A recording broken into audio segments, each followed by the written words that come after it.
Regardez ces deux personnes enfermées dans des cellules. La femme est accroupie, entourée de plusieurs bougies allumées. La fumée s'élève et elle tousse. L'homme, lui, reste debout, encerclé par des hordes de rats. Il tente de ne pas bouger et paraît calme. Laquelle de ces deux personnes est en danger ?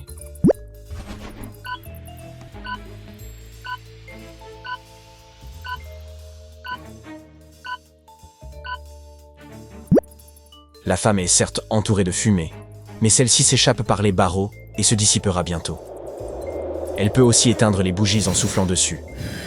L'homme, en revanche, risque d'être attaqué par les rats, sans possibilité de fuite. C'est lui qui est en danger. Petty déjeunait dans un café lorsque plusieurs policiers sont entrés. Ils cherchaient un criminel évadé du commissariat la veille. Petty s'est mise à observer la salle, examinant les clients. Elle a repéré le fugitif encore plus vite que les policiers. Qui était-ce ?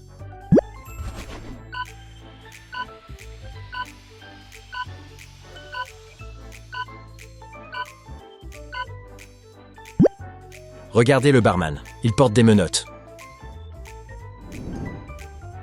3 fioles remplies de liquide coloré sont posées sur une table de laboratoire. Quelqu'un a trafiqué l'une d'elles en y ajoutant un poison. Laquelle est concernée ?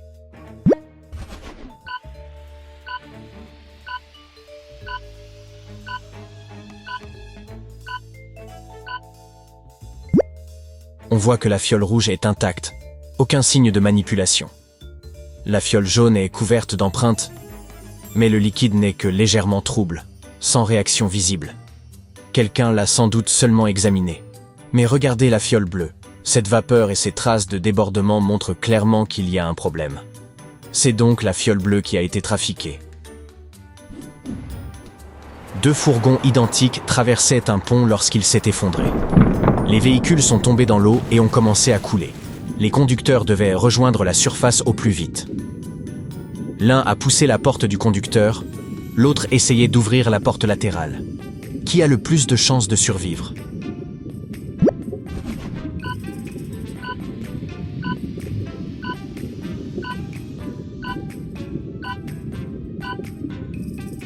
Le premier ne pourra pas ouvrir sa porte à cause de la pression de l'eau.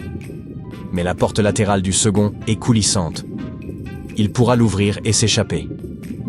Petit conseil pour le premier. Entr'ouvrez d'abord la vitre pour laisser entrer l'eau, puis la porte s'ouvrira plus facilement. Monsieur Johnson possédait un vase de grande valeur et un jour il a disparu. 1 heure après l'avoir constaté, il a reçu un message. Si vous ne venez pas ici dans 10 minutes avec 100 000 €, votre vase sera brisé. Une photo accompagnait le texte. Monsieur Johnson a compris qu'il s'agissait d'un hôtel. Dans ce quartier, il y en avait 3. Le Duc de Bourgogne, le Colibri et cette auberge de jeunesse. Où doit-il se rendre ?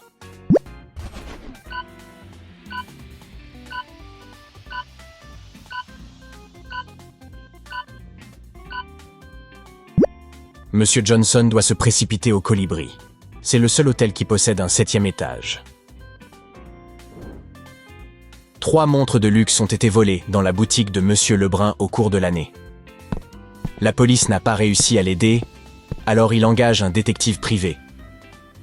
Il demande à voir les enregistrements de vidéosurveillance de janvier à décembre. Après les avoir regardés, il annonce au propriétaire qui est le voleur.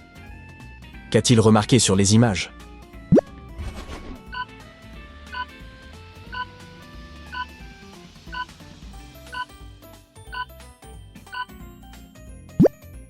Le même homme est revenu plusieurs fois, en avril, en août et en novembre. À chaque visite, il portait un plâtre au bras. Or, aucune fracture ne met 8 mois à guérir. Karim avait faim. Il a trouvé un agréable fast-food qui servait des hamburgers et en a acheté un. Après qu'un serveur lui a apporté sa commande, Karim est allé aux toilettes se laver les mains. En revenant, son burger avait disparu. Il a observé la salle et a compris qui avait pris son repas. Pouvez-vous le deviner ?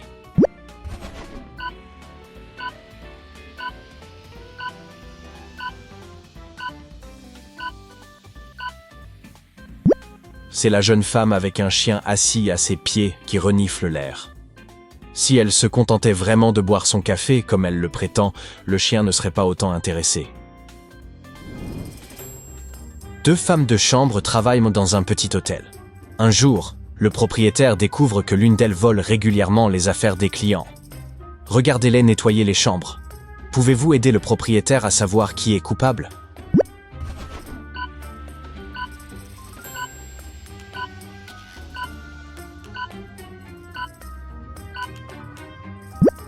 La femme de ménage de droite n'a pas vu la bague sous le canapé. Elle n'est peut-être pas très soigneuse, mais elle n'est pas voleuse. Celle de gauche, en revanche, a remarqué la bague et l'a glissée dans son seau. Elle la prendra après le ménage. C'est elle la coupable. Raoul, Amélie et Garance se trouvent dans une salle de musée. Quelqu'un a volé une pièce inestimable dans cette salle plusieurs heures plus tôt. Raoul et Amélie affirment être étrangers à ce vol. Mais l'inspecteur ne les croit pas. Ils sont arrêtés et conduits au commissariat. Seule Garance, qui n'a répondu à aucune question, est libre de partir. Pourquoi ?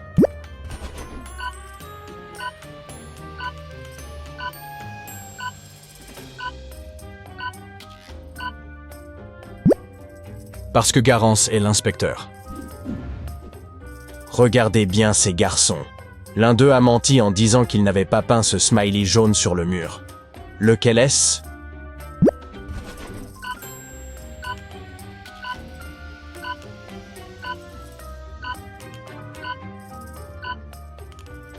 C'est le garçon de gauche. Observez sa main gauche. Même dans sa poche, on distingue encore des traces de peinture jaune qu'il a utilisées. L'inspecteur Hervé, l'un des enquêteurs les plus talentueux de l'agence, a utilisé sa clé codée pour entrer dans l'appartement où étaient cachés les documents secrets. Afin de l'aider, son assistant avait laissé une note chiffrée indiquant l'emplacement précis. Elle se présentait ainsi. L'inspecteur Hervé a déchiffré le message et a trouvé les documents. Où étaient-ils dissimulés ?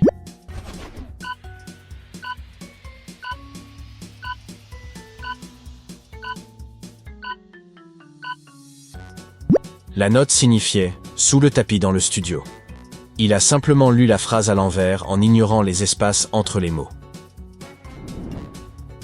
Regardez ces deux hommes. Ils portent des vêtements semblables, tiennent des tasses de café et, en apparence, tout semble normal. Pourtant, l'un d'eux est un loup-garou déguisé. Lequel est-ce ?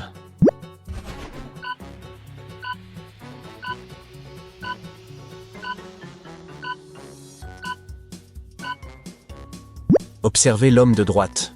On distingue des marques étranges sur le bord de sa tasse. Serait-elle laissée par des crocs ? Ses pupilles sont aussi légèrement allongées. Et le sac en plastique qu'il tient porte un motif de pattes. S'agirait-il d'une boutique réservée aux loups-garous ? Charles et sa femme Olivia ont dîné ensemble. Ils ont mangé les mêmes plats. Des frites, du poisson et une salade de légumes. Peu après, Charles s'est senti mal et a appelé une ambulance. Il a été conduit à l'hôpital à temps et les médecins l'ont sauvé. Il s'est révélé qu'il avait été empoisonné. Pourtant, Olivia allait parfaitement bien. La police l'a arrêté pour tentative d'empoisonnement. Comment cela se fait-il ?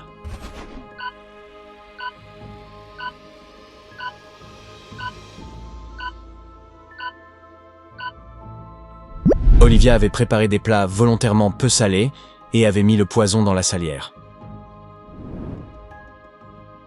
Vous êtes dans un endroit magique. Le monde de Bobby, où il n'existe qu'une seule loi. Il y a une connexion mais pas de Wi-Fi.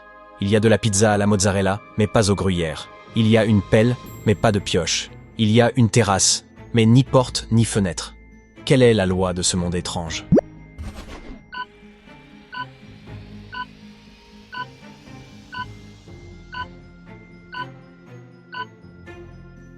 Dans le monde de Bobby, tout doit contenir des lettres doubles dans son nom. Un homme est entré dans une pièce et a vu 3 portes. Sur la première, un panneau indiquait « Vers les marais ». Sur la seconde, une note disait « Fosse au lion ». La troisième ne portait aucun signe, mais l'homme savait avec certitude où elle menait. Comment le savait-il ?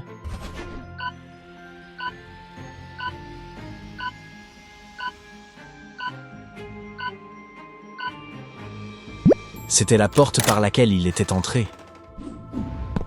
3 détectives célèbres se sont retrouvés dans un café pour discuter d'une affaire complexe. Un serveur a demandé « Est-ce que tout le monde veut du café ?» Le premier a répondu « Je ne sais pas ». Le second a dit « Je ne sais pas ». Le troisième a répondu « Oui ». Pourquoi?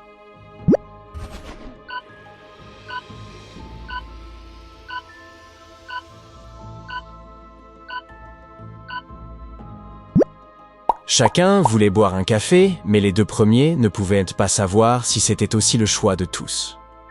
En entendant leur réponse, le troisième a compris qu'ils en voulaient tous les 2. Comme lui aussi en désirait un, il a répondu « oui ». L'inventeur, Monsieur Bernard, vit au 5e étage. Après des mois de travail, il a enfin mis au point une machine à remonter le temps. Il a préparé tout ce dont il aurait besoin et a réglé l'appareil pour voyager 500 ans dans le passé. Puis, il a réfléchi et a déplacé la machine dans son garage, au rez-de-chaussée. Pourquoi?